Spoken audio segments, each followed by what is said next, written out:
Assalamu alaikum. Welcome to the medical. I'm Dr. Kinza. So we start from the 61 BCK. What is the approximate stress caused by the polymerization shrinkage of the composite? So basically, when the polymerization composite occurs, 5 MPa approximate stress will be produced. So A 1 MP है, B 5 MP है, 15 MP है, 30 MP है। सो हम किसको choose करेंगे? B option को choose करेंगे, क्योंकि जब पॉलीमराइजेशन श्रिंकेज हो रही होती है तो अप्रोक्सीमेट 5 MP हमारे पास स्ट्रेसेस जो है ना वो प्रोड्यूस हो रहे होते हैं। ये अप्रोक्सीमेशन बता रही जा रही है, एग्जैक्ट नहीं, फिगर नहीं है। ठीक है, 62 हमारे पास है अडेंटीन प्राइमर।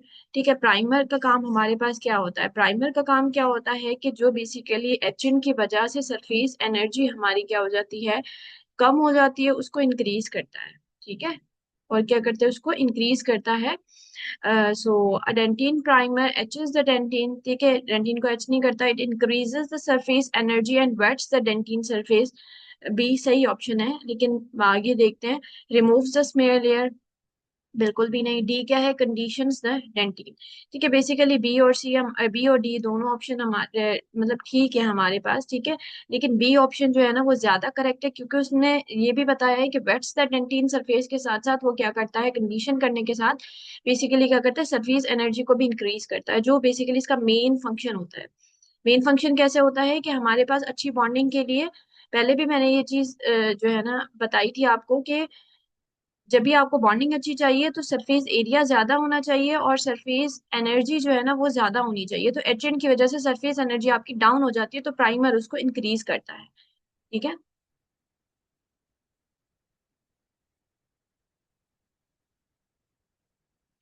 देन हमारे पास आ जाता है 63। Composites are not recommended for the direct posterior restoration in all of the following except. मतलब एक ऐसी कंडीशन है जिसमें हमारे पास डायरेक्ट कंपोजिट रेस्टोरेशन रिकमेंडेड होता है। ठीक है, ये कह रहा है नॉट रिकमेंडेड। अब उसमें एक्सेप्शन बताओ, तो इसका मतलब ये हुआ बीसीक्यू का ऐसी कोई बताओ जिसमें हमारे पास डायरेक्ट पोस्टीरियर कंपोजिट यूज हो सकता है। तो ए करें, हैवी एक्लूजल स्ट्रेसेस में, सही बात है, यूज नहीं करेंगे, ए नहीं होगी एक्सेप्शन। बी डी सबजिंजिवल एरियाज में, डीप सबजिंजिवल एरियाज में हम अवॉइड करते हैं, क्योंकि वहां पे आइसोलेशन का इशू होता है। सी इंटरिम रेस्टोरेशन, इंटरिम रेस्टोरेशन के लिए बेसिकली हम कंपोजिट को यूज करते हैं, अमलगम कंपोजिट दोनों को यूज करते हैं। डी हमारे पास क्या है? Isolation is not possible. तो आप अगर देखिए ए बी डी हमारे पास डायरेक्ट ये कॉन्ट्रा इंडिकेशन होती हैं कि हमें इन कंडीशन में यूज नहीं करना होता, रिकमेंडेड नहीं होता। तो एक्सेप्शन हमारे पास क्या आती है? सी आती है, 63 इंटरिम रेस्टोरेशन के तौर पे हम इसे यूज करते हैं।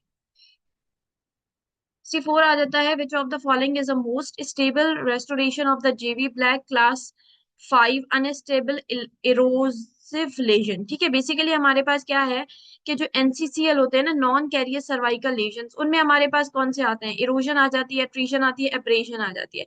अब ये कह रहा है कि इरोजन की वजह से पेशेंट को हमारे पास क्या है, जेवी ब्लैक के according class 5 unstable erosive lesion है, मतलब एनसीसीएल है, कैरियर स्ट्रक्चर नहीं है। तो यहाँ पे अगर हम देखें तो कह रहा है मोस्ट स्टेबल रेस्टोरेशन बताओ, तो बेसिकली हमारी रेस्टोरेशन ऑफ चॉइस आरएमजीआईसी होती है। ठीक है, तो ऑप्शन देखते हैं। एसिड एच कंपोजिट, बी हमारे पास क्या है? जीआईसी। सी क्या है? Resin modified GIC. D compomer. तो क्या हमारे पास 64 का आंसर सी होगा। आप हमेशा याद रखिएगा कि एनसीसीएल के अंदर हमारे पास क्या है? आरएमजीआईसी हमारे पास रेस्टोरेशन ऑफ चॉइस होती है। Which of the following is a material of choice in the class 5 cavity with the F fraction? ठीक है, इसने सिर्फ और सिर्फ क्लास 5 कैविटी की बात नहीं की, इसने हमें बोला कि पेशेंट को एफ फ्रैक्शन भी है। एफ फ्रैक्शन है, तो बेसिकली इसमें हमारे पास होता क्या है कि हमारे पास माइक्रोफिल कंपोजिट हमारे पास जो है ना वो अच्छे होते हैं। क्यों माइक्रोफिल कंपोजिट्स हमारे पास अच्छे होते हैं? उसका रीजन ये है कि हमारे पास फ्लेक्सर स्ट्रेंथ जो होती है ना, वो जैसे हमारे पास अक्लूजल फोर्सेस हमारी लगती है दांत पर, तो फ्लेक्सर प्रोड्यूस होता है। फ्लेक्सर फोर्सेस होती हैं इनके, हमारे पास ऐसी कोई रेस्टोरेशन होनी चाहिए जिसकी फ्लेक्सर स्ट्रेंथ अच्छी हो, वो हमारे पास माइक्रोफिल कंपोजिट्स होते हैं। ठीक है, तो 65 का आंसर हमारे पास यहाँ पे क्या होना चाहिए कि जीआईसी, हाइब्रिड कंपोजिट, माइक्रोफिल, कॉम्पोमर, इन सब में हम देखें तो माइक्रोफिल कंपोजिट के फ्लेक्सर स्ट्रेंथ हमारे पास क्या है? अच्छी होती है। So when the concentration of the etchant is more than 50%, it forms a complex which prevents further dissolution.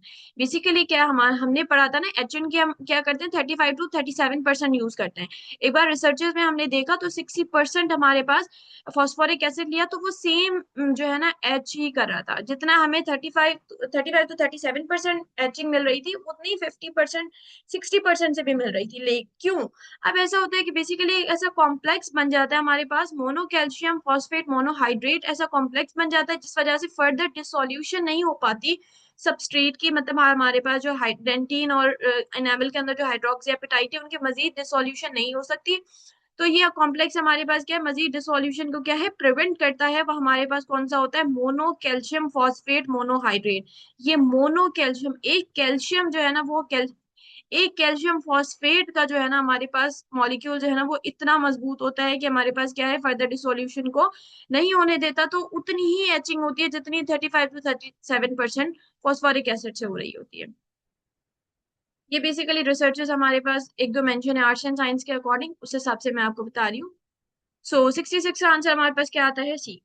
67 है हमारे पास, to prevent the sensitivity caused by the acid etching and to protect the pulp in the deep cavities which of the following should be used. ठीक है, तो basically मैंने आपको पहले भी बताया था ये चीजें आपको ना आरडीटी पे डिपेंड करती हैं कि कितनी डीप है कैविटी। अगर आपकी कैविटी कितनी है 0.5 to 2 mm है, ठीक है 0.5 to 2 mm है, देन आपने सिर्फ आरएमजीआईसी का लाइनर देना है। लेकिन अगर लेस देन 0.5 mm आरडीटी रहेगा, ये आरडीटी क्या है, रेजिडुअल डेंटिनल टिश्यू। तो हमारे पास जो आरडीटी अगर लेस देन 0.5 mm है, देन आपने क्या करना है, पहले कैल्शियम हाइड्रोक्साइड का लाइनर देना है और आपने क्या करना है, देन आरएमजीआईसी की बेस हाँ देन आपने आरएमजीआईसी लगाना है। अब अगर हम देखें यहाँ पे तो आरडीटी मेंशन नहीं है, बस उसने बोला कि पेशेंट को जो है ना सेंसिटिविटी को प्रिवेंट करना है एसिड टचिंग की वजह से और पल्प को प्रोटेक्ट करना है। तो अगर पल्प के रिस्पॉन्सेज में अगर हम देखें ना, तो अगर यहाँ पे हम देखें ऑप्शन में क्या है, calcium hydroxide, zinc oxide, eugenol, varnish, light cure, GIC. तो बेसिकली हम क्या करते हैं, कैल्शियम और आरएमजीआईसी को यूज करते हैं ना। तो हम देखें तो कैल्शियम हाइड्रोक्साइड का जो पल के टूवर्ड्स रिस्पॉन्स होता है ना वो ज्यादा अच्छा होता है। एक तो ये सेकेंडरी डेंटिन भी बनाता है, तो हम यहाँ पर अगर जहाँ पे मेंशन नहीं है ना और कह रहा है डीप कैविटी है और पल्प को प्रोटेक्ट करना है, ठीक है, तो देन हम क्या करेंगे, कैल्शियम हाइड्रोक्साइड लगाएंगे। क्योंकि क्या पल्प को प्रोटेक्ट कैसे करेगा, हमारे पास क्या करेगा, सेकेंडरी डेंटिन की फॉर्मेशन करता है, पल्प एक्सपोजर के चांसेस हमारे पास क्या है, कम कर देता है। और हमें याद हो तो हम इसे पल्प कैपिंग भी करते हैं एमटी और कैल्शियम हाइड्रोक्साइड। 68 हमारे पास है, स्लो और सॉफ्ट स्टार्ट पॉलीमराइजेशन है सीन इन। तो मैंने लास्ट लेक्चर में फर्स्ट पार्ट के अंदर मैंने आपको बताया था कि स्लो स्टार्ट पॉलीमराइजेशन हमारे पास बेसिकली रिक्वायर्ड होती है, हमें करनी चाहिए to reduce the polymerisation shrinkage. और इसमें हम कैसे सॉफ्ट स्टार्ट करते हैं, हम पहले जो है ना 160 वॉट पर मीटर स्क्वायर पे जाते हैं, देन 650 पे, ठीक है। ऐसे स्लोली स्लोली हम अपना क्या है वॉट को इंक्रीज करते हैं, पावर को इंक्रीज करते हैं। तो हमारे पास ऐसी कौन सी हमारे पास लाइट होती है, कौन सा यूनिट सिस्टम है जिसमें हमारे पास क्या है सॉफ्ट स्टार्ट सिस्टम होता है, ये हमें देखा जाता है। तो ए देखें, एलईडी लाइट के और यूनिट्स होते हैं, लेजर होता है, क्वार्ट्ज टंगस्टन। ठीक है, बेसिकली हमारे पास क्वार्ट्ज टंगस्टन हेलोजन लाइट के और यूनिट्स जो होते हैं ना, वो हमारे पास उनके अंदर सॉफ्ट पॉलीमराइजेशन जो है ना वो देखी जाती है, जो हमारे लिए फेवरेबल होती है to reduce the polymerisation shrinkage. Bis gamma in composites, basically bis gamma हमारे पास क्या होता है, बिस गामा हमारे पास अगर बॉन्डिंग एजेंट के अंदर देखें तो बिस गामा एक्ट करता है एज अ नॉन सॉल्युबल, ठीक है। बॉन्डिंग एजेंट के अंदर क्या होता है, सॉल्युबल भी कंपोनेंट भी होता है, नॉन सॉल्युबल भी होता है। जो सॉरी सॉरी एक सेकेंड, बिस गामा के अंदर हमारे पास बॉन्डिंग एजेंट के अंदर दो पार्ट्स होते हैं, हाइड्रोफिलिक एंड हाइड्रोफोबिक, ठीक है। हाइड्रोफोबिक जो होता है ना, जिसको पानी पसंद नहीं है, फोबिया है पानी से, हाइड्रो से फोबिया है, ठीक है, तो वो हमारे पास कौन सा होता है, बिस्गामा होता है। और जिसको हाइड्रोफिलिक होता है, जिसको पानी पसंद है, उसके नाम में आता ही, उसका नाम ही एच से स्टार्ट होता है, हाइड्रो एच से स्टार्ट होता है ना, तो वो उसका नाम भी एच से स्टार्ट होता है, जो पानी को पसंद करता है, जो डेट इज हिमा। ठीक है, तो बॉन्डिंग एजेंट के अंदर दो कंपोनेंट हमारे पास होते हैं, हाइड्रोफोबिक एंड हाइड्रोफिलिक। जो हाइड्रोफोबिक होते हैं वो बिस्गामा होता है, हाइड्रोफिलिक हमारे पास कौन सा होता है, हिमा होता है। और ये मैंने आपको बता दिया था पहले लेक्चर में कि हाइड्रोफोबिक और हाइड्रोफिलिक क्यों होते हैं। अब आता है कि bis gamma in composites replace strontium filler particles हमारे पास replace acid soluble glass particles, replace silane coupling agents, replace methacrylate base matrix. Basically हमारे पास बिस गामा जो है ना वो मेथेक्रेलेट बेस मैट्रिक्स है ना उनको रिप्लेस करता है। अब क्यों करता है उनको रिप्लेस? वो भी हमारे पास जो है ना अ, पहले टाइम में हमारे पास क्या था कि मेथेक्रेलेट है ना जो हमारे पास मिथाइल मेथेक्रेलेट यूज होता था, ठीक है, लेकिन रेजिन के तौर पे। लेकिन अब हमने उसे क्या किया है, बिस्गामा से हमने कंपोजिट्स के अंदर उसे रिप्लेस कर दिया है। उससे हमारी प्रॉपर्टीज क्या है, मजीद अच्छी हो गई है। बिस्गामा जब हमने ऐड किया ना मेथेक्रेलेट से, तो इन दोनों को कंपेयर किया तो बिस्गामा से हमें अच्छी प्रॉपर्टीज मिल रही थी, किसकी, कंपोजिट की। और जब मैंने बिस्गामा के बॉन्डिंग एजेंट से रिलेटेड बताया तो वो मैं सिर्फ आपको, ऐसा नहीं है कि कंपोजिट में जो बिस्गामा होता है वो बॉन्डिंग एजेंट का होता है, नहीं, कंपोजिट के अंदर तो ऑब्वियसली अपने रीजंस होते हैं ना। मैंने सिर्फ बिस्गामा का नाम आया तो मैंने बॉन्डिंग एजेंट से भी कोरिलेट करके चीजें आपको एक्सप्लेन कर दी। तो acid dissolution is most common in which part of the rod?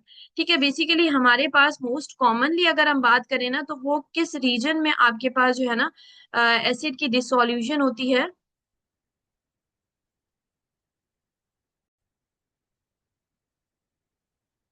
तो 70 बीसीक्यू है कि acid dissolution is most common in which part of the rod? ठीक है, हमारे पास रॉड के अंदर, जो इनेमल रॉड्स की यहाँ पे बात हो रही है, इनेमल रॉड्स के अंदर कौन सा पार्ट होता है जिसमें मोस्ट कॉमन हमारे पास बेसिकली एचिंग के हमारे पास तीन पैटर्न होते हैं, ठीक है, टाइप 1, टाइप 2, टाइप 3, हम आगे जाके डिस्कस करते हैं उसे। तो हमारे पास acid dissolution is most common in which part of the rod? तो हमारे पास ये periphery of the head, head region, rod tails equally. तो हमारे पास जो है ना बेसिकली हेड रीजन के अंदर ज्यादातर एसिड की डिसोल्यूशन होती है। एचिंग के टाइम जो डिसोल्यूशन होती है, जो हमारे पास हेड रीजन होता है ना, जो टुवर्ड्स द अक्लूजल पार्ट होता है, रॉड टेल हमारी टुवर्ड्स द पल्प होती है, तो उसमें हमारे पास हेड रीजन के अंदर ज्यादा एसिड डिसोल्यूशन होती है। 71 है हमारे पास, percentage of phosphoric acid when dicalcium phosphate monohydrate is formed it can not be rinsed off. ये हमारे पास होगा 20 to 25%। जब 20-25% आप फॉस्फोरिक एसिड यूज करते हो ना तो हमारे पास डाई कैल्शियम फॉस्फेट मोनोहाइड्रेट जो है ना वो प्रोड्यूस होता है, और वो मटेरियल ऐसा है जो हमारे पास, सॉरी, ऐसा कंपोनेंट हमारे पास बनता है जो रिंस ऑफ नहीं होता। 72 है, which lasers can be use to cure the composite resin? तो हमने पहले भी ये किया था, रिपीटेड बेसिक है कि आर्गन हमारे पास जो लेजर्स होते हैं उनको हम यूज करते हैं।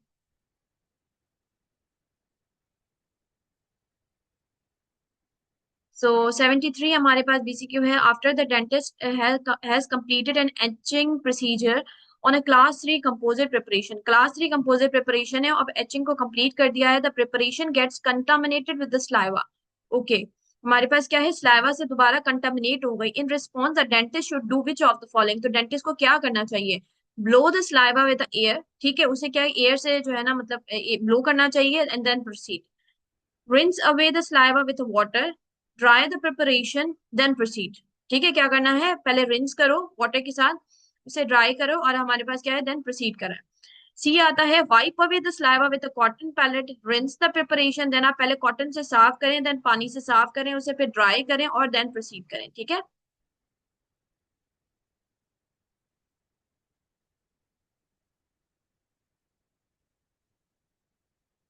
देन हमारे पास नेक्स्ट ऑप्शन क्या आता है कि rinse away the saliva with water। ठीक है, आप याद कर, सबसे पहले क्या करें, वाटर के साथ रिंस करें, प्रिपरेशन को ड्राई करें एयर के साथ, then repeats the etching procedure. बिल्कुल सही बात है, ठीक है। पहले वाले ऑप्शंस गलत नहीं, मतलब गलत थे इन द सेंस कि वहां पे जो है ना वो हमारे पास क्या कह रहा था, बस प्रोसीड करो, मतलब आप जो है ना बॉन्डिंग एजेंट को, प्राइमर बॉन्डिंग एजेंट लगा के रेस्टोरेशन को प्रोसीड करो, नहीं, आपने दोबारा फॉर द 10 सेकेंड रीएच करना है, ठीक है। अगर कंटामिनेशन हो जाती है तो सबसे पहले आपने उसे वाटर से क्लीन करना है, पानी से क्लीन करना है, क्योंकि सलाइवा से साथ आपके पास कहीं ना कहीं कोई डेब्रिस बैक्टीरिया वगैरह भी आ गए होंगे ना। तो आपने क्या करना है, उसे क्लीन करना है, द प्रिपरेशन को एयर से ड्राई करना है, देन एचिंग प्रोसीजर को फॉर द 10 सेकेंड आपने क्या है, रिपीट करना है। The value of the C factor for the class 4 composite restoration is?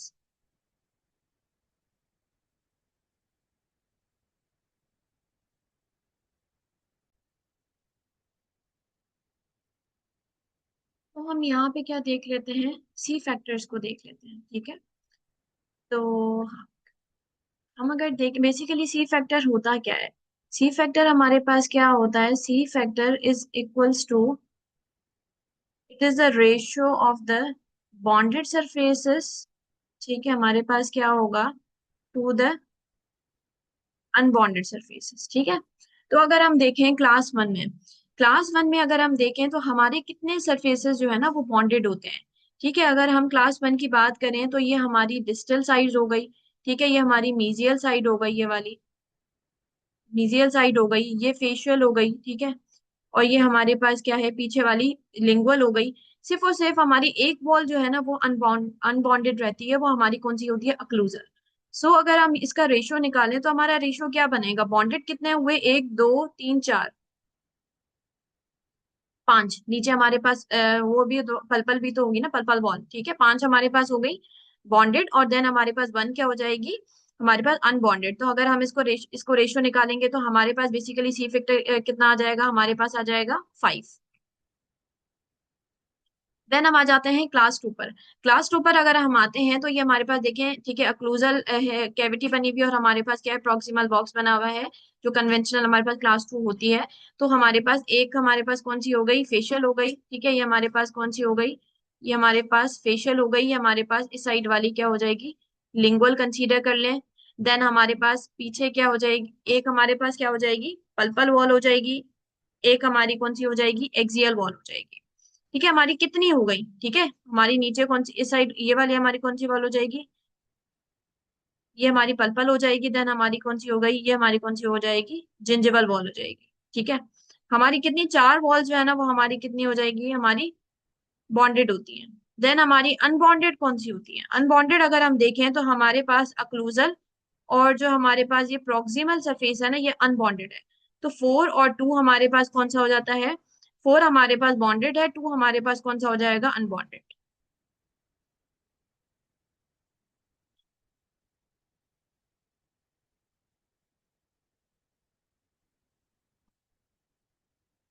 Facial lingual. ठीक है, देन अगर हम इसको देखें तो हमारी ये पल्पल नहीं होगी। ठीक है, हमारे पास अगर हम देखें बॉक्स को एज्यूम करें ना, तो अगर सपोज करें हमारी डिस्ट्रो ओक्लूजल बनी, सॉरी मैं रिपीट कर लेती हूँ, जो है ना, एक सेकेंड,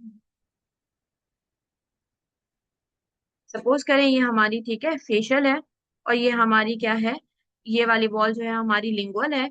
देन अगर हम इधर आते हैं तो हमारी अगर डिस्ट्रो ओक्लूजल है तो ऑब्वियस ये हमारी कौन सी वॉल हो जाएगी, ठीक है, ये हमारी कौन सी है, मीजियल। ठीक है, मैं कंसीडर कर रही हूँ कि डिस्ट्रो ओक्लूजल मतलब डिस्टल साइड पे हमारी क्लास टू बनी हुई है, तो ये हमारी फिर क्या हो जाएगी, ये मीजियल वॉल हो जाएगी। ठीक है, और ये हमारी कौन सी हो जाएगी,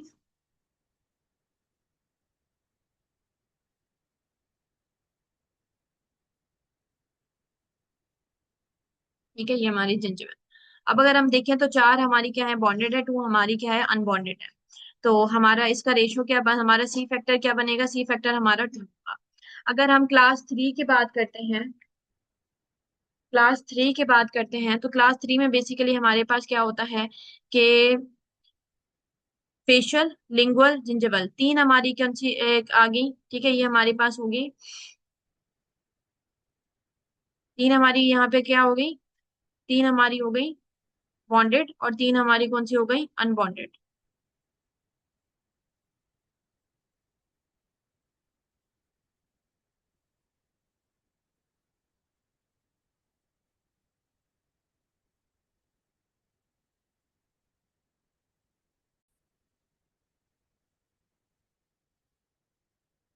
बेसिकली हमारे पास क्या है, 3 और 3 हमारे पास क्या है, बॉन्डेड और अनबॉन्डेड है। हमारे पास वन क्या आ रहा है, हमारे पास वन आ रहा है, सी फैक्टर।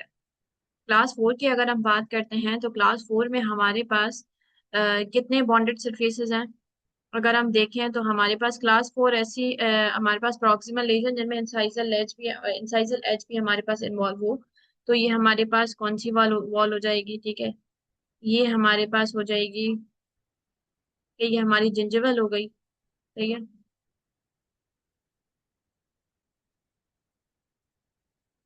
ये हमारी एक्सियल हो जाएगी, हमारी फेशियल लिंगुअल और डिस्टल या मीजियल जो, ठीक है, हमारे पास ये जो प्रॉक्सिमल होगी, प्रॉक्सिमल फेशियल लिंगुअल, और हमारे पास अक्लूजल, ये हमारी अनबॉन्डेड है। तो 2:4 होगा, तो हमारे पास सी फैक्टर कितना आएगा, 0.5। सीलेंट और क्लास 5 की बात करते हैं तो इनका हमारे पास क्या आएगा, हमारे पास सिर्फ 0.2।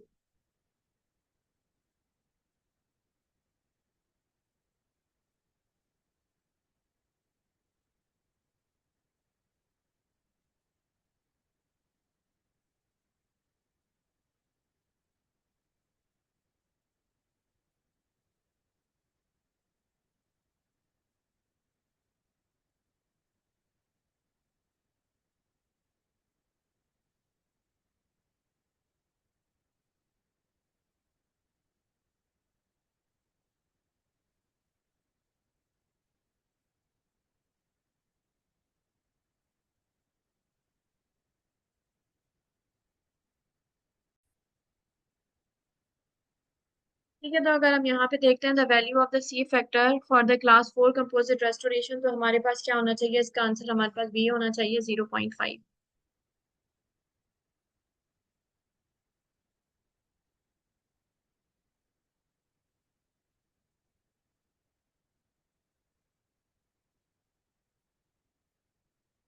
देन हम आगे प्रोसीड करते हैं। 75th पीसी के हमारे पास है for the indirect tooth coloured restoration the recommended gingival occlusal divergence per wall is in the range of. ठीक है, ये हमारे पास कह रहा है कि जब आप टूथ कलर्ड रेस्टोरेशन लगा रहे हो, लाइक सेरामिक के क्राउन्स लगा रहे हो, ठीक है, तो आपके रिकमेंडेड जिंजिवो अक्लूजल डाइवर्जेंस बताओ पर वॉल कितनी होनी चाहिए, टेपर आपका कितना होना चाहिए, तो वो आपका टेपर कितना होता है, ग्रेटर देन 2 to 5 डिग्री होता है। ठीक है, हमारे पास अकॉर्डिंग टू द प्रोस तो हमारे पास आइडियल कितना होता है, 6 to 10 डिग्री। 6 हमारे पास आइडियल कंसीडर किया जाता है। तो ये हमारे पास यहाँ पे रेंज दी गई है, ग्रेटर तो हमारे पास ग्रेटर देन क्या होता है, 2 to 5 डिग्री होता है, ऑब्वियसली 6 to 10 इससे ग्रेटर होता है ना। The first generation and the second generation flowable composites are intended to be used. Basically first generation हमारे पास क्या होते हैं, लो विस्कस होते हैं, तो उनको हम एज ए सीलेंट यूज करते हैं। सेकंड जनरेशन हमारे पास लेस विस्कस, हम इसको क्या करते हैं, फॉर द क्लास 1 यूज करते हैं। तो ऑप्शन देख लेते हैं, क्लास 4 हमारे पास एंड क्लास 2 रेस्टोरेशन रिस्पेक्टिवली। ठीक है, क्लास 5 क्लास 2 गलत है। Pits and fissure sealants and smaller anterior restoration respectively, class 1 and class 2 restoration respectively. Pits and fissure sealants and class 1 restoration respectively. Basically ये कह रहे हैं रिस्पेक्टिवली, ये है कि हमारे पास pits and fissures first generation second generation जो मैंने आपको बताया कि क्लास 1 रेस्टोरेशन के लिए यूज करते हैं, तो हमारे पास 76 का आंसर क्या है, डी करेक्ट है। The components of the fourth generation dentine bonding systems are described as। Basically हमारे पास क्या है, बॉन्डिंग एजेंट्स के हमारे पास कौन से होते हैं, कितने सिस्टम्स होते हैं हमारे पर, अगर हम सिस्टम्स को डिस्कस करें तो हमारे पास फोर्थ जनरेशन, ठीक है, 1 2 3 जो जनरेशन होती है वो ऑब्सोल्यूट हो चुकी है, और हमारे पास वो पुरानी है, उनको नहीं पढ़ते। हम फोर्थ जनरेशन को पढ़ते हैं, फिफ्थ जनरेशन को पढ़ते हैं, हम सिक्स जनरेशन को पढ़ते हैं। ठीक है, किसको पढ़ते हैं, फोर्थ को पढ़ते हैं, सिक्स को पढ़ते हैं, सेवन को पढ़ते हैं। तो ये हमारी जनरेशन आ जाती है। तो अगर हम फोर्थ को देखें तो फोर्थ हमारी कौन सी होती है, जो three step etch and rinse होता है ना, जिसमें 3 बॉटल्स होती हैं, लाइक एच की बॉटल अलग आती है, बॉन्डिंग की अलग आती है, प्राइमर की अलग आती है। ठीक है, तो ये जो 3 बॉटल्स वाले 3 स्टेप एच एंड रिंस, तो ये हमारे पास फोर्थ जनरेशन कंसीडर होती है, इसको हम टोटल एच भी कहते हैं। सही है। और अगर हम आ जाते हैं देन फिफ्थ जनरेशन पर, तो फिफ्थ जनरेशन हमारे पास हो जाती है 2 step self etch and rinse. ठीक है, तो जब भी आपके पास, sorry, 2 step etch and rinse, अभी सेल्फ एच नहीं है, 2 स्टेप एच एंड रिंस हमारे पास फिफ्थ जनरेशन है। इसमें हमारे पास क्या होता है, जब एच का वर्ड आ जाता है, जब तक सेल्फ का नहीं आता ना वर्ड, तब तक हमारे पास बेसिकली क्या होता है कि एच एंड की बॉटल अलग ही होती है। तो इसमें हमारे पास क्या था, 2 स्टेप एच एंड रिंस, तो इसमें एच का लफ्ज अलग था, सेल्फ कहीं भी यूज नहीं हुआ, तो एच एंड की बॉटल अलग होगी, और हमारे पास जो दूसरी बॉटल होगी, 2 स्टेप बोला ना, तो मतलब सेकेंड स्टेप जो था उसमें प्राइमर और बॉन्डिंग को आप साथ ऐड कर दोगे। सही है, क्या करोगे, दोनों को साथ ऐड कर दोगे। और अगर कंपैरेटिवली बात की जाए, बॉन्ड स्ट्रेंथ जो होती है वो 3 स्टेप एच एंड रिंस की ज्यादा अच्छी होती है as compare to the 2 step self etch and rinse. लेकिन हमारे पास एक फायदा, एडवांटेज जो है ना, जो फिफ्थ जनरेशन का है, जो 2 स्टेप एच एंड रिंस है, उसका ये होता है कि हमारे पास बेसिकली उससे इमीडिएट बॉन्ड स्ट्रेंथ हमारी काफी अच्छी होती है। ठीक है, देन हमारे पास आ जाती है, फोर्थ हो गई, फिफ्थ हो गई, सिक्स। सिक्स हमारे पास कौन सी होती है, ये हमारे पास 2 स्टेप सेल्फ एच होती है। ठीक है, 2 स्टेप सेल्फ एच एडिसिव्स होते हैं। इनमें हमारे पास क्या होता है, सेल्फ एच आ गया तो अब हमारे पास एच एंड अलग से बॉटल नहीं होगी, अब एच एंड प्राइमर के साथ मिल जाएगा, और 2 स्टेप के अंदर बॉन्डिंग वाले बॉन्डिंग की हमारे पास जो बॉटल है वो अलग होगी। ठीक है, हम क्या करेंगे, एक स्टेप में एच एंड और प्राइमर हमारा एक ही बॉटल में होगा, सेल्फ एच होगा, जिसमें मैंने आपको बताया था कि स्मेयर लेयर रिमूव नहीं होती, बल्कि हमारे पास क्या है, मॉडिफाई हो जाती है, इम्प्रेग्नेट हो जाती है इनटू द डेंटिनल ट्यूब्यूल्स, वो हमारे पास ठीक है, तो हमारे पास ये हो गया 2 स्टेप सेल्फ एच एनरिच। और देन हमारे पास जो सेवन जनरेशन है वो कौन सी होती है, वो हमारे पास होती है 1 स्टेप सेल्फ एच एन। ठीक है, तो हमारे पास जो 1 स्टेप सेल्फ एच है उसमें क्या होता है कि एक ही बॉटल होती है जिसके अंदर एच एंड प्राइमर बॉन्डिंग सब कुछ होता है, 1 स्टेप होता है ना। तो ये बेसिकली मैंने सुपरफिशियली आपको बता दी कि द, अब हम देखते हैं the components of the fourth generation dentin bonding systems are described as. ठीक है, हमारे पास फोर्थ जनरेशन कौन सी होती है, तो 3 स्टेप एच एन रिन, जिसको टोटल एच भी कहा जाता है। अब हम देखते हैं ऑप्शंस में, सेल्फ एचिंग एडिसिव्स गलत, सेल्फ एचिंग प्राइमर एडिसिव्स गलत, टोटल एच मल्टी बॉटल। ठीक है, मल्टी, अब फिर हमारे पास टोटल एच नीचे नीचे भी लिखा हुआ है, लेकिन लिखा हुआ है सिंगल बॉटल, तो ये नहीं होगा हमारे पास। सी हमने क्या कहा था कि three step etch and rinse जो है ना, वो हमारे पास कौन सी होती है, वो हमारे पास 4 जनरेशन होती है। तो टोटल एच और मल्टीपल बॉटल्स होंगी, लाइक 3 बॉटल्स होंगी, एच एंड की अलग होगी हमारे पास, प्राइमर की अलग होगी, बॉन्डिंग की अलग होगी। सो 77 का ऑप्शन हमारे पास कौन सा है, सी सही है। और मैंने आपको एक्सप्लेन भी कर दिया सारी जनरेशन जितनी भी हमारे पास इंपॉर्टेंट है। 78 है हमारे पास, as compare to the total etch adhesives. ठीक है, अगर हमारे पास टोटल एच एडेसिव से कंपेयर करें तो सेल्फ एचिंग प्राइमर्स आर, जो सेल्फ एचिंग प्राइमर्स होते हैं, अगर हम इसको देखें तो ये हमारी कौन सी जनरेशन हो जाती है, ये हमारी 6 जनरेशन हो जाती है। तो कह रहा है कि बेसिकली हमारे पास क्या होती है, ये मोर टेक्निक सेंसिटिव होती है, लेस टेक्निक सेंसिटिव होती है, सेम इन द सेंसिटिविटी होती है, नन ऑफ द अबव। ठीक है, ये हमारे पास बेसिकली क्या है, क्या होती है। तो आप खुद बताएं, जब मैंने आपको अभी बताया कि हमारे पास टोटल एच एडेसिव्स कौन से थे, जिनमें 3 बॉटल्स थी, और हमारे पास सेल्फ एचिंग प्राइमर्स हैं, तो हमारे पास ज्यादा मेहनत किस में लगेगी, ज्यादा टेक्निक सेंसिटिव कितना किस में होगा, जिसमें आपने अलग से एच करना है, फिर बॉन्ड करना है, फिर प्राइमर लगा, मतलब पहले एचेंट लगाना है, फिर प्राइमर लगाना है, फिर बॉन्ड लगाना है।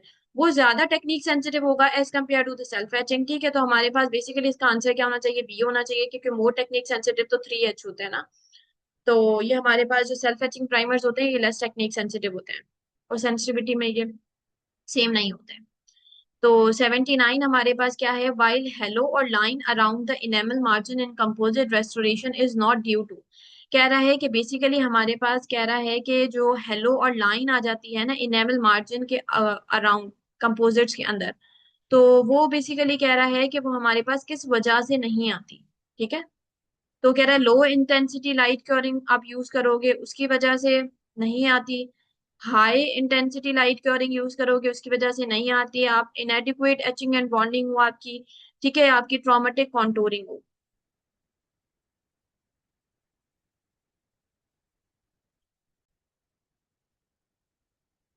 तो इसने हमारे पास कहा था कि इनेमल मार्जिन के अकॉर्डिंग हमारे पास हेलो और लाइन अराउंड रेस्टोरेशन नहीं आएगी। ठीक है, कब नहीं आएगी, जब आप क्या करोगे, लो इंटेंसिटी लाइट क्योरिंग, मतलब हमारे पास ये हेलो और जो लाइन आ रही है वो क्यों आ रही है, पॉलीमराइजेशन श्रिंकेज की वजह, पॉलीमराइजेशन श्रिंकेज हो रही है, जिसकी वजह से हमारे पास क्या हो रहा है, रिकरेंट कैरीज हो सकती हैं, सॉरी सेकेंडरी कैरीज हो सकती हैं। तो हमारे पास बेसिकली क्या है कि जब आप low intensity light covering use करते हो तो पॉलीमराइजेशन श्रिंकेज कम से कम होता है, तो आपके पास जो है ये लाइन नहीं बनेगी। इति हमारे पास है the purpose of the acid etching prior to the composite resin restoration. Etching करने का पर्पस पूछ रहा है कि क्यों करते हो, to soften the enamel, to reduce to produce a surface irregularities, to produce a clear enamel surface, to remove the smear layer. Basically B D option बिल्कुल सही है। अगर लेकिन यहाँ पे हमारे पास D is greater than B होगा, उसका रीजन क्या है कि बेसिकली उसने क्या कहा कि स्मेयर लेयर को रिमूव करता है, जो हमारे पास एक्चुअल फंक्शन होता है ना, और इरेगुलरिटीज भी प्रोड्यूस करता है, लेकिन ज्यादा अप्रोप्रिएट टाइम कौन सी हो जाती है, डी। 81 हमारे पास क्या है, while working with the dental material the C factor is associated with, तो हम ये बार बार रिपीट कर चुके हैं कि पॉलीमराइजेशन श्रिंकेज के साथ एसोसिएटेड होता है। 82 है हमारे पास, अ यंग फीमेल पेशेंट,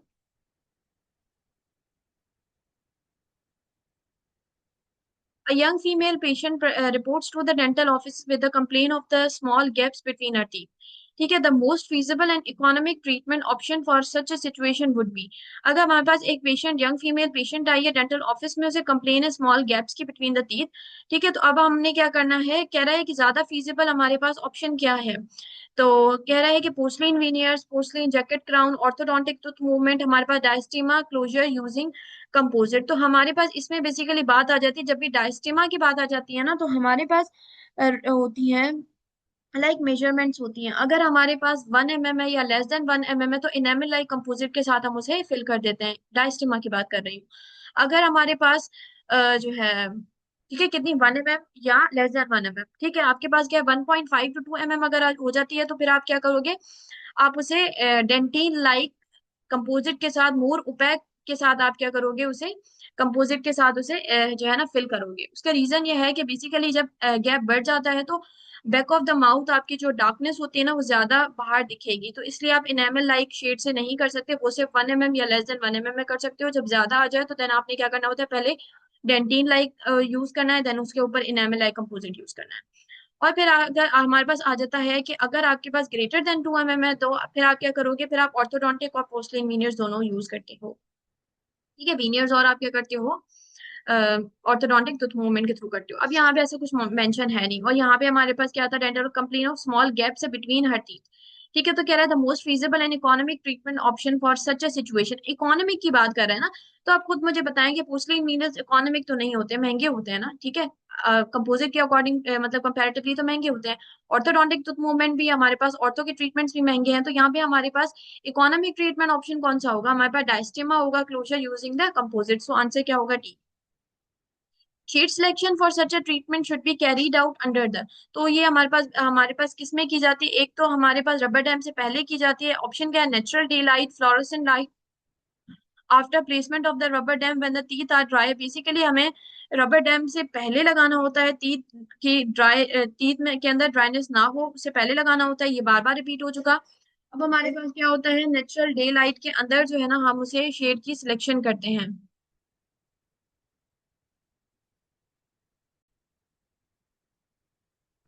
ठीक है, फिर हमारे पास आ जाता है 82 का C, if a proper placement technique is not followed it would result in, कह रहा है कि प्रॉपर अगर प्लेसमेंट टेक्निक जो इंक्रीमेंटल टेक्निक होती है, आपने अगर उसे फॉलो नहीं की, तो नहीं किया तो बेसिकली क्या हो सकता है, तो सेंसिटिविटी हो सकती है, wear of opposing teeth, debonded restoration, healthy gingiva. तो यहाँ पे ए ऑप्शन और सी ऑप्शन दोनों सही लग रहे हैं ना, ठीक है, बेसिकली क्या होगा, प्रॉपर अगर प्लेसमेंट आप नहीं करोगे, ठीक है, अगर हमारे पास प्रॉपर प्लेसमेंट टेक्निक में क्या होगा कि हमारे पास तो सेंसिटिविटी तो होती है, तो सेंसिटिविटी भी होगी, डीबॉन्डेड रेस्टोरेशन भी होगी, बेसिकली होगा क्या, पॉलीमराइजेशन श्रिंकेज होगी, पॉलीमराइजेशन श्रिंकेज जब होगी तो उससे क्या होगा कि आपके पास डीबॉन्डेड रेस्टोरेशन होगी, और उस वजह से हमारे पास तो की सेंसिटिविटी हो जाती है, माइक्रो लीकेज हो जाता है। तो C option is greater than the A, ठीक है, क्योंकि ए की वजह से, सी की वजह से ए हो रहा है, तो हम ए को, सी को पहले प्रेफर करेंगे, तो 82 का सी आंसर क्या है, सी होना चाहिए। 83 हमारे पास आ जाता है, after etching you see hand piece oil contamination then you should do, कह रहा है कि आप एचिंग कर रहे थे और आपने अब देखा कि जो हैंड पीस के अंदर ऑयल हम डालते हैं, ठीक है, उससे कंटामिनेशन हो गई है, देन आप क्या करोगे, तो हमारे पास ऑप्शन है कि re etch for the 10 second and then continue with the bonding, dry with the air syringe and proceed with the bonding agent, rinse with the water and proceed with the bonding agent. हमने क्या पढ़ा था कि सबसे पहले हम उसे क्या करेंगे, पानी के साथ रिंस करेंगे, देन हम उसे ड्राई करेंगे, देन हम उसे रीएच करेंगे फॉर द 10 सेकेंड्स और आगे कंटिन्यू करेंगे, ठीक है, तो ए ऑप्शन हमारा करेक्ट होना चाहिए। अब हमारे पास है photo initiated resin systems, optimum depth of the cure is obtained with the emitting orifice, ठीक है, बेसिकली कह रहा है कि फोटो इनिशिएटेड जो रेजन सिस्टम्स होते हैं, लाइट के और जो हमारे पास कंपोजिट्स होते हैं, कह रहा है उसमें ऑप्टिमम डेप्थ ऑफ क्योरिंग कितनी होती है, तो 1 to 2 mm होती है, देखिए विद इन 4 mm है, स्लाइटली टचिंग हमारे पास within 1 mm, within 3 mm, ठीक है, तो हमारे पास बेसिकली सी ऑप्शन सही होगा कि हमारे पास 1 to 2 mm जो है ना, ये हमारे पास लाइट ट्रीट करती है, तभी कहा जाता है कि मोर देन 2 mm आपका सही है। 85 हमारे पास आ जाता है, for a bonding agent to be effective wetting angle should be, तो हमेशा याद रखिएगा, बेसिकली मैं थोड़ा सा ड्रॉ करके आपको बताती हूँ। सपोज करें ये हमारे पास क्या है, ये आपने बॉन्डिंग एजेंट के ड्रॉपलेट्स लगा दिए, ठीक है,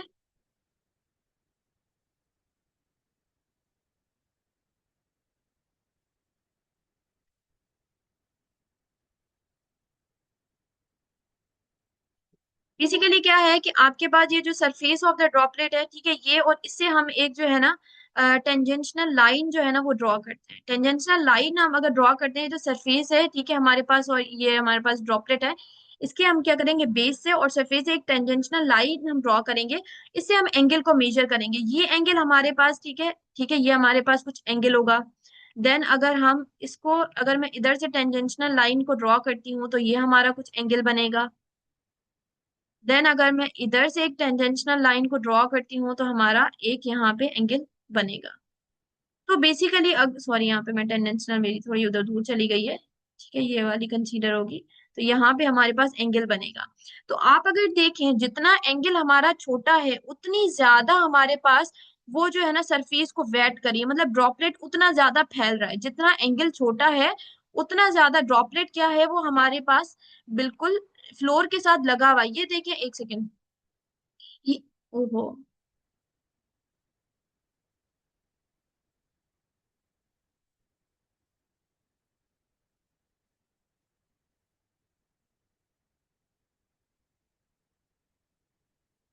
ठीक है, ये अगर आप देखें तो ये हमारे पास क्या है, थोड़ा सा उभरा उभरा हुआ है, ये और ज्यादा सरफेस के साथ लगा हुआ है। अगर टोटल आप ऐसे सरफेस देखेंगे ना, तो आपका सबसे ज्यादा कहाँ मिलेगा आपको, जहाँ पे आपका एंगल जो है ना वो क्या होगा, छोटा होगा। तो आपने ये चीज जो है ना वो याद रखनी है कि जो जितना आपके पास कांटेक्ट एंगल जो है ना वो आपके पास छोटा होगा, उतनी ज्यादा आपकी सॉरी आपका वेटिंग एंगल जितना ज्यादा छोटा होगा, उतनी ज्यादा आपके पास क्या है, बॉन्डिंग एजेंट इफेक्टिव होगा। For a bonding agent to be effective, wetting angle should be, ठीक है, minimum with a dental hard tissue, यही ऑप्शन सही है, बी पढ़ लेते हैं। देखते हैं कि कभी कभार दो ऑप्शंस भी सही होते हैं ना, B minimum with a dentin and maximum with a enamel, maximum with a dentin and minimum with a enamel. Basically जो भी एनेमल हो या डेंटिन हो, दोनों के साथ हमारे पास क्या होगा, मिनिमम मिनिमम ही एंगल होना चाहिए, तो हमारी बॉन्डिंग जो है ना वो ज्यादा अच्छी होती है।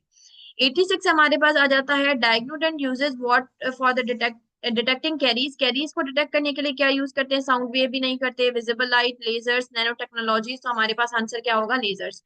87 हमारे पास क्या है, according to the scientist recent study says about pattern of enamel prism demineralisation true is, ठीक है, बेसिकली मैंने आपको ये हमारे पास एचिंग के आ जाते हैं, हमारे पास तीन तरह के पैटर्न होते हैं एचिंग के, समिट में मेंशन है, टाइप 1 एचिंग, टाइप 2, टाइप 3, ठीक है। हमारे पास टाइप 1 के अंदर क्या होता है, सिर्फ और सिर्फ कोर की हमारे पास एचिंग होती है, core of the enamel rod, या देन हमारे पास क्या आ जाता है कि जो टाइप 2 है उसमें हमारे पास पेरिफ्री जो है ना उसकी हमारे पास क्या हो जाती है, जो पेरिफ्री है, टेल है, उसके अंदर हमारे पास डीमिनरलाइजेशन होती है। और टाइप 3 एचिंग पैटर्न जो होता है उसमें टाइप 1 टाइप 2 दोनों की कॉम्बिनेशन होती है, मतलब हेड रीजन भी होगा, पेरिफ्री भी होगी। तो कह रहा है according to the scientist recent study says about the pattern of the enamel जो है ना प्रिज्म डीमिनरलाइजेशन ट्रू इज, तो कह रहा है head and tail both are resistant to the dissolution, head and tail both are not resistant to dissolution, head is more resistant to dissolution, tail is more resistant to dissolution, ठीक है। तो हमने अभी पहले ही पढ़ा था कि मोस्ट कॉमन डिसोल्यूशन कहाँ होती है, तो हमने पढ़ा था हेड रीजन में, तो इसका मतलब साफ यही हुआ ना कि अगर मोस्ट कॉमन हेड रीजन में हो रही है तो मतलब जो टेल का रीजन है वो ज्यादा रेजिस्टेंट है, तो 87 का आंसर डी होगा। Bonding agent have a hydrophilic and hydrophobic groups, hydrophobic groups binds with the structure, ठीक है। हमारे पास आ, ये बात मैंने पहले भी रिपीट की थी, हमने पहले बता दिया बॉन्डिंग एजेंट में जो हमारे पास हाइड्रोफिलिक होता है वो कौन सा होता है, हेमा होता है, और हाइड्रोफोबिक होता है, विस्कामा होता है। बेसिकली क्या होता है कि ये सपोज करें ये हमारे पास क्या है, एक सेकेंड,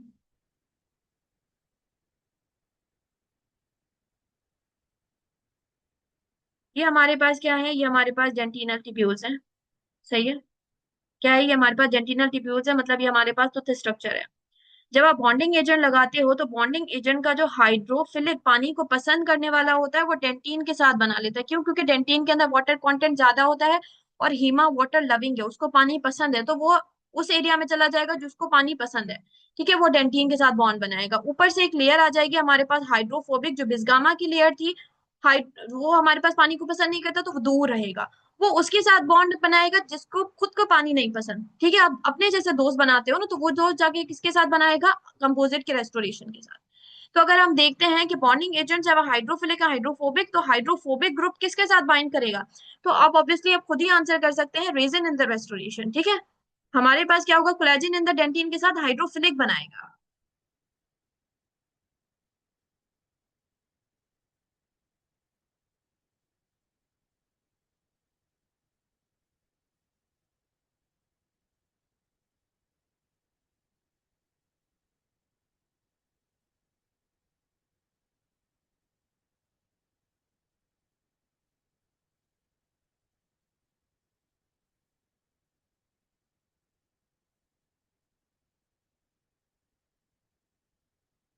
देन हम आ जाते हैं 89 बीसीक्यू के, टाइप 1 इनेमल एचिंग पैटर्न, ठीक है। हमारे पास टाइप 1 इनेमल एचिंग पैटर्न है, उनमें हमारे पास क्या होता है, involve the dissolution of the prism, ये मैंने आपको टाइप 1 एचिंग बता दी जिसमें कोर हमारा जाता है, तो ये प्रिज्म के पेरिफ्रीज हमारे पास टाइप 2 हो जाएगी। बी क्या है, involve the dissolution of the prism core, तो ये हमारे पास टाइप 1 होगा, ठीक है, not related with the enamel prism involving the dentin and enamel, ठीक है। ये मैंने आपको तीनों चीजें बता दी। टाइप 3 आपकी इनेमल के एचिंग, ये इनेमल के एचिंग के पैटर्न होते हैं, याद रखिएगा। टाइप 3 के अंदर हमारे पास टाइप 1 टाइप 2 दोनों मिलते हैं। 90 हमारे पास होता है the principal resin constituent of the polishable composite resin is. कह रहा है कि हमारे पास जो बेसिकली जो रीजन कॉन्स्टिट्यूट रीजन जो पॉलिशेबल कंपोजिट्स होते हैं उनके अंदर हमारे पास रीजन कौन सा होता है? पॉलीमिथाइल मेथिक्रोलेट पॉलीकार्बोनेट्स यूडीएम यूडीएम में होता है। ठीक है, सी ऑप्शन हमारे पास करेक्ट है कि हमारे पास क्या होता है, यूडीएम में होता है। Glass reinforced composites is used in all of the following except। कह रहा है कि हमारे पास जो फिलर इनकॉर्पोरेटेड कंपोजिट सब में यूज होता है, किस कंडीशन में यूज नहीं होता? obturation of the young permanent teeth, splinting of the teeth, ठीक है, space maintainer used in the intra post cementation of the endodontically treated teeth।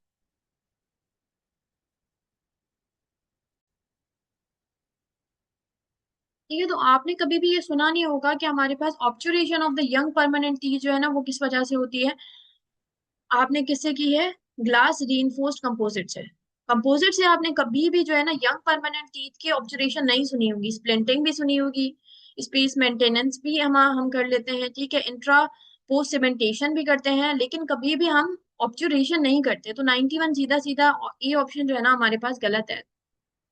90 सी हम 92 का देखिए, हमारे पास C factor is associated with, ठीक है, सी फैक्टर हमारे पास किससे एसोसिएटेड होता है? Condensing forces for the amalgam, cavity preparation factor of the amalgam, root curvature, polymerisation shrinkage. तो 92 का आंसर हमारे पास क्या होगा? डी। 93 है which of the following contains primer and bonding agent in a single bottle and is known as a single component system. तो ये हमारे पास बेसिकली क्या है, प्राइमर और बॉन्डिंग एजेंट उसने हमारे पास क्या है, which of the following contains primer and bonding agent in a single bottle. ठीक है, तो ये हमारे पास क्या रहा है कि कौन सी जनरेशन होगी, थर्ड जनरेशन होगी, फोर्थ जनरेशन होगी, फिफ्थ जनरेशन होगी, सिक्स जनरेशन होगी। तो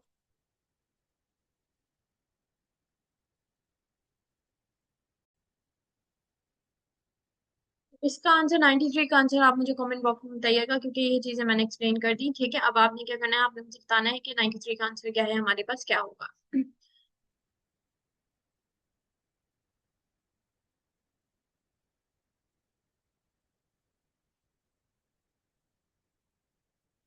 प्राइमर और बॉन्डिंग हमारे पास क्या होगा, इजी सा आंसर है। जो मेरा लेक्चर स्टार्ट से सुनेगा उसको इजीली आंसर हो जाएगा। ठीक है, अब हमारे पास क्या है, 94 है self etching adhesives. Self etching adhesives हमारे पास incorporate the smear layer into the surface, remove the smear layer. भी गलत। ठीक है, बेसिकली अगर ए बी ऑप्शन को हम कंसीडर कर सकते हैं, क्योंकि हमें पता है स्मेयर लेयर को ये इम्प्रेग्नेंट करता है। ठीक है, हमारे पास क्या करता है, कोलेजन के अंदर तो इनकॉर्पोरेट करता है स्मेयर लेयर को सरफेस के अंदर। तो ए ऑप्शन करेक्ट हो सकता है, बी नहीं हो सकता, क्योंकि सेल्फ एचिंग हमारे पास मॉडिफाई करते हैं, स्मेयर लेयर को रिमूव नहीं करते। सी ऑप्शन भी सही है, फिक्सेस द स्मेयर लेयर। ठीक है, बेसिकली डी हमारे पास क्या है, make impregnation into the smear layers by acidic molecule but does not remove it। D और सी ऑप्शन बिल दोनों सही है हमारे। ठीक है, यहाँ पे डी और सी ऑप्शन हमारे ज्यादा बेहतर अच्छे से सही है। सी फिक्स करता है स्मेयर लेयर को, डी क्या है, makes impregnation in the smear layer by acidic molecule but does not remove it. तो हमारे पास यहाँ पे डी जो है ना वो ऑप्शन ज्यादा बेहतर है देन द सी। ठीक है, डी हमें पूरा बता रहा है कि ये क्या करता है, स्मेयर लेयर में इम्प्रेग्नेट कर देता है। ठीक है, हमारे पास स्मेयर लेयर को, क्योंकि उसमें एसिडिक मॉलिक्यूल होता है, जो एसिडिक मॉलिक्यूल स्मेयर लेयर को रिमूव नहीं कर सकता, बल्कि स्मेयर लेयर के अंदर हमारे पास क्या है, इम्प्रेग्नेशन करवाता है। सो डी ऑप्शन इसका जो है ना ज्यादा अच्छा होगा, D is greater than C. 95 है हमारे पास all of the following help in the reducing polymerization shrinkage except RMGIC line है flowable composite anatomic layering technique use of the copolymers like the tagma. तो D option होगा हमारे पास, ये हम बार बार रिपीट कर चुके हैं, मतलब काफी, मतलब मैंने आपको फर्स्ट पार्ट में बताया, सेकंड में भी आई गेस बताया होगा कि पॉलीमराइजेशन श्रिंकेज हम कैसे कैसे रिड्यूस कर सकते हैं।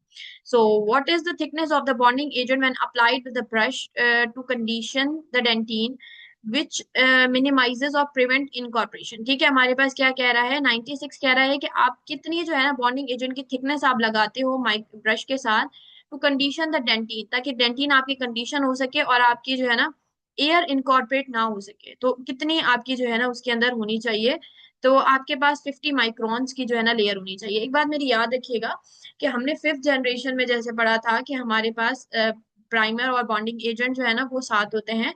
तो प्राइमर और बॉन्डिंग एजेंट में बेसिकली आप क्या होता है, आपने एच कर दिया, two step etch and rinse है ना, फिफ्थ जनरेशन। तो फिर हमने क्या किया कि हमने क्या पहले एचएन लगा दिया, देन हम जब बॉन्डिंग और प्राइमिंग करते हैं तो क्या होता है, जब हम उस एक बॉटल, सिंगल बॉटल में होते हैं ना प्राइमर और बॉन्डिंग एजेंट, तो अब जब हम पहली लेयर लगाते हैं ना, तो पहली लेयर हमारी एक्ट करती है एज अ प्राइमर, जो हमारी सरफेस एनर्जी को इंक्रीज करती है। देन हम जो सेकंड, थर्ड, फोर्थ, फिफ्थ जितनी भी फिर लेयर्स लगाएंगे, जब तक तो हमारे पास कौन सी हो जाएगी, देन वो हमारे पास बॉन्डिंग, वो एक्ट करेगी as a bonding agent. First हमारे पास जो होगी कोट, वो एक्ट करेगी एज अ प्राइमर। तो 97 है हमारे पास। Total etch concept word put forward by, ये चीजें तो आपके पास कभी भी नहीं आती, ठीक है। 97 का आंसर जो है ना, ये नहीं आते, साइंटिस्ट के नाम नहीं आते आपके पास, ना इंडक्शन में आएंगे, ना ही जो है ना आपके पास एफसीपीएस में पार्ट वन के अंदर आएंगे। 98 है हमारे पास के reetching saliva contaminated etch enamel should be done. ये मैंने आपको काफी मर्तबा बताया कि 10 सेकंड के लिए करते हैं। 98 का सी। तो इनेमल एचिंग प्रोसीजर हमारे पास, इनेमल की एचिंग के कितने प्रोसीजर्स होते हैं, मैंने आपको बताया टाइप 1, टाइप 2, टाइप 3, ठीक है। 3 एचिंग पैटर्न्स होते हैं, तो आंसर क्या होगा, 3। ओ सॉरी, बी, मतलब 3 पैटर्न्स। 100 है हमारे पास। Major difference between the self etch primer and total etch adhesives में क्या फर्क होता है, बॉन्ड स्ट्रेंथ का फर्क होता है, टाइम का फर्क होता है, no need of the wetting bonding agent, amount of the smear layer removal, ठीक है। बेसिकली आपके पास कह रहा है कि सेल्फ एच प्राइमर और टोटल एच एडेसिव्स का में क्या डिफरेंस होता है।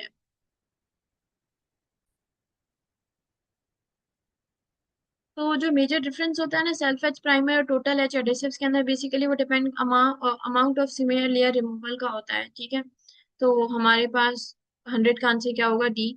101 है, the 37% hydrophosphoric acid typically dissolves about dash micrometers of enamel surface and creates a zone of etched enamel rods for about 15 to 25। Basically कह रहा है कि कितने माइक्रोमीटर जो है ना आपके पास एचिंग हो रही होती है।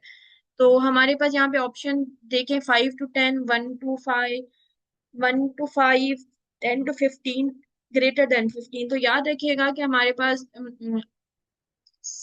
जो रेंज है ना, वो हमारे पास क्या है, 5 to 7। According to the arts and science 7 micrometre है, और हमारे पास समिट के अंदर 5 मेंशन है। तो हमारे पास जो 37 हाइड्रोफोस्फोरिक एसिड से जब आप करते हो ना, तो बेसिकली ये टैग पूछ रहा है कि कितना टैग बनता है एनामल सरफेस के अंदर। तो वो हमारे पास कितना बन रहा होता है, 5 to 7 की रेंज होती है। तो ये हमारे पास 5 to 10 माइक्रोन है, ठीक है। So we are done with the composite from the dental pulse. If you like lecture, then do subscribe, like, and share your feedback in comment box. Thank you.